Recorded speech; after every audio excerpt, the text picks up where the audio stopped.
क्या आपने कुछ नोटिस किया है?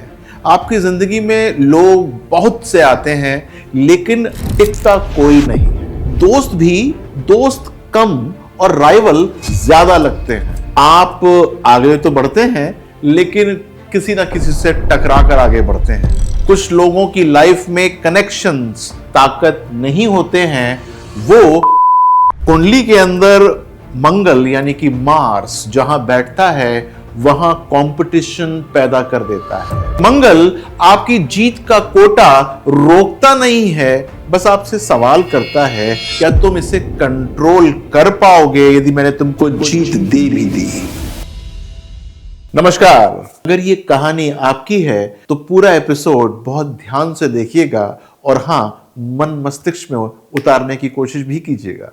आपकी प्रॉब्लम आलस नहीं है, आपकी प्रॉब्लम कॉन्फिडेंस की कमी भी नहीं है।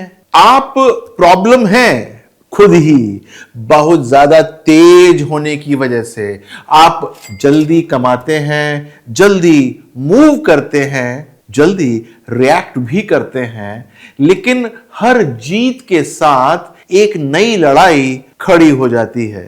ऑफिस हो, बिजनेस सर्कल हो, दोस्तों का ग्रुप हो, हर जगह आपके लिए पावर स्ट्रगल लगती है आपको। और आप सोचते हैं कि लोग शायद इनसिक्योर हो जाते हैं आपसे, लेकिन कहानी इतनी सिंपल बिल्कुल नहीं है। आपने सोचा है कभी क्यों आपकी सक्सेस लोग सेलिब्रेट कम, ऑब्जर्व ज्यादा करते हैं? क्यों आपकी प्रेजेंस में महफिल गर्म हो जाती है? क्यों लोग आपकी जीत पर चुप रहते हैं और आपकी गलती का वो इंतजार करते हैं? मैं कहता हूं ये कोई संयोग नहीं है, ये आपके हॉरोस्कोप का एक बहुत पिक्यूलियर डिजाइन है। हम एक झूठ मानते हैं, ज्यादा कनेक्शंस मतलब ज्यादा सपोर्ट, ज्यादा विजिबिलिटी मतलब ज्यादा प्रोटेक्शन। आपके लिए ये गलत है। कुछ लोगों की लाइफ में कनेक्शंस ताकत नहीं होते हैं, वो वॉर जोन्स होते हैं उनके लिए, जहां हर इंसान या तो एक एलाई होता है या फिर एक थ्रेट होता है। अच्छा, मैंने बात तो बहुत सारी की आपके बारे में, लेकिन यहां पर आपको एक प्लैनेटरी ट्रुथ समझना चाहिए कि एक जो ग्रह हैं उनकी सच्चाई क्या है। कुछ लोगों की कुंडली में मार्स यानी कि मंगल गेन्स और सर्कल के घर में काम करता है, यानी इच्छा जीतने की, भीड़ के बीच डोमिनेंस की और रिजल्ट तुरंत पाने की। ऐसे लोग लाइफ में पीछे नहीं रहते कभी भी, लेकिन शांत भी कभी नहीं बैठे मिलते हैं। कुंडली के अंदर मंगल यानी कि मार्स जहां बैठता है वहां कंपटीशन पैदा कर देता है।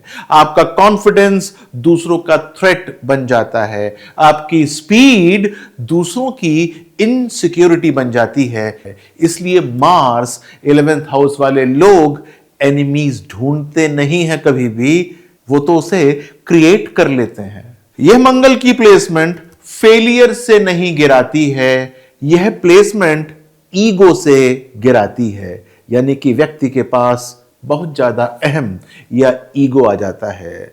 जल्दबाजी से लिए हुए होते हैं फैसले उसके जीवन के अंदर, बिना सोचे बोले होते हैं शब्द, और हां, अननेसेसरी कन्फर्टेशंस यानी कि जद्दोजहद शुरू हो जाती है।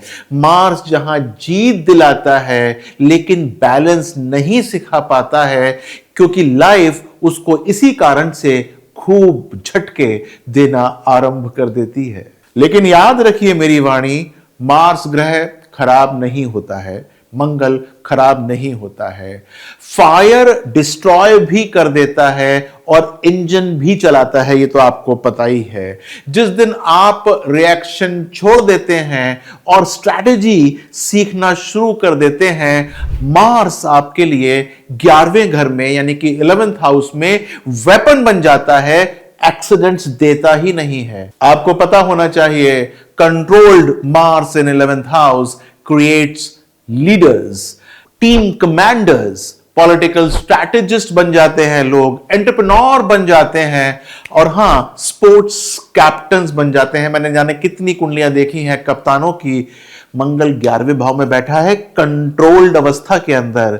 ये लोग पॉपुलैरिटी से नहीं अथॉरिटी से चलते हैं, ध्यान दीजिएगा। लोग इन्हें पसंद करें या ना करें लेकिन फॉलो जरूर करते हैं। अगर आपकी लाइफ में सक्सेस है लेकिन साथ में टेंशन भी है, अगर आप सर्कल में फ्रेंड्स से ज्यादा कॉम्पिटिटर्स महसूस करते हैं या बन जाते हैं, तो आप समझ लीजिए आप हारने के लिए नहीं बने हैं। आप यहां पर जीत को संभालना या फिर सीखने आए हैं कि कैसे अर्जित की जाए, क्योंकि मंगल आपकी जीत का कोटा रोकता नहीं है, बस आपसे सवाल करता है, आपसे पूछता है क्या तुम इसे कंट्रोल कर पाओगे यदि मैंने तुमको जीत दे भी दी। अपना ध्यान रखिएगा। नमस्कार।